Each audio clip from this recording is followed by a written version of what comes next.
Help me to complete my first 1,000 subscribers. Rough week, huh? My boss said, smirking. Guess working late doesn't always keep a marriage together. The room laughed. Not loudly. Comfortably. Like they were in on something I wasn't supposed to hear. My name is Elliot Monroe. I was 43 years old when I realized humiliation can wear a friendly face. I worked as a facilities operations supervisor at a biomedical manufacturing plant in San Diego. I had been married for 10 years. The day started like any other. Alarm at 5:30. Coffee untouched. My wife already gone. She'd been leaving early for months, always dressed sharper than usual, phone on silent. At night, she came home tired but wired, scrolling through messages I pretended not to notice. We spoke in logistics, groceries, bills, schedules. Intimacy had been replaced by efficiency. At work, I was known as dependable. The guy who covered shifts. The guy who stayed late. My boss loved that about me. He said it made him look good. I found out about the cheating on a Tuesday afternoon, in the most uncinematic way possible. A coworker from a different department pulled me aside, eyes darting. "Man, I don't know how to say this," he whispered. "But people are talking. About your wife. And someone here." I laughed at first. Reflex. Denial has a sound, and it's a short laugh followed by silence. That night, I didn't confront her. I watched. She showered longer than usual. Took her phone into the bathroom. Smiled at something on the screen. When I finally asked, quietly, without accusation, she didn't pretend. "Yes," she said. "It happened." "With who?" She hesitated. "Someone you don't need to worry about." I sat on the edge of the bed. "How long?" "A year," she said. "Maybe more." The word more echoed. The next morning at work, the energy felt off. People avoided my eyes. Conversations stopped when I entered rooms. That's when I knew this wasn't private. This was circulating. At lunch, my boss called me into his office. He leaned back in his chair, hands folded like this was a coaching session. "Listen," he said, "I heard about the situation." I nodded. He smiled thinly. "These things happen. Especially when guys work too much." I waited for the rest. For support. For professionalism.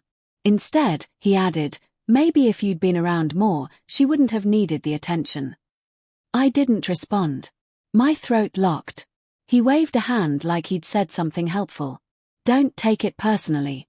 It's just life." Later that day, in the break room, he repeated it. Louder.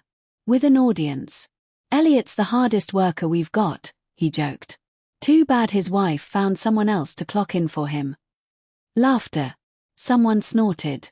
Someone else looked away. That was the moment. Not when I learned about the affair. Not when she admitted it. When my pain became office humor. That night, at home, I confronted her fully. Not angrily. Tiredly. "Everyone knows," I said. "My boss knows. He jokes about it." She didn't flinch. "I can't control what people say." "You could have controlled what you did." She crossed her arms. "I was lonely. You were never here." "I was working," I said. "For us." She looked at me, finally honest. "You were convenient. Reliable. But I never loved you the way you wanted." The sentence landed clean and final. "And my feelings?" I asked. She shrugged. "They're not my responsibility." I slept on the couch. Not because I was being punished. Because I didn't belong in the bed anymore. The turning point came quietly. No screaming. No ultimatums.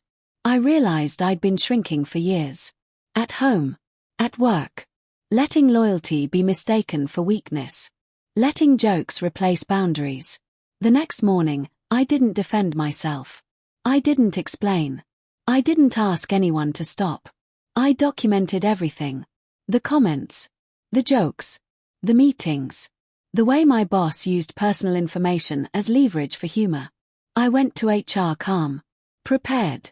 Factual. "This is a hostile work environment," I said. and I won't participate in it. They listened. More closely than I expected. Within weeks, my boss was reassigned pending investigation. Not fired. Not humiliated. Just removed from my space. At home, I filed for divorce. When I told my wife, she looked stunned. "You're actually leaving?" "Yes." "You're really going to throw everything away?" I shook my head. "I'm done throwing myself away." The divorce was slow. Emotionally exhausting. But clean. I moved into a small rental near the coast. Learned how to cook for one. Learned how quiet can feel safe instead of empty. At work, I transferred departments. New manager. New rhythm. No jokes. No looks. Months later, my ex-wife reached out. Said she missed my steadiness. Said things hadn't worked out the way she imagined. I didn't reply. Not out of anger. Out of self-respect. Here's what I learned. Cheating wounds the heart. But public mockery wounds identity. When someone turns your pain into a punchline, they're telling you exactly how much you're worth to them. And dignity isn't loud. It doesn't clap back. It doesn't perform. Sometimes, it just quietly leaves the room. I didn't win anything dramatic. No apologies. No public vindication. But I stopped accepting humiliation as the price of loyalty. And that changed everything.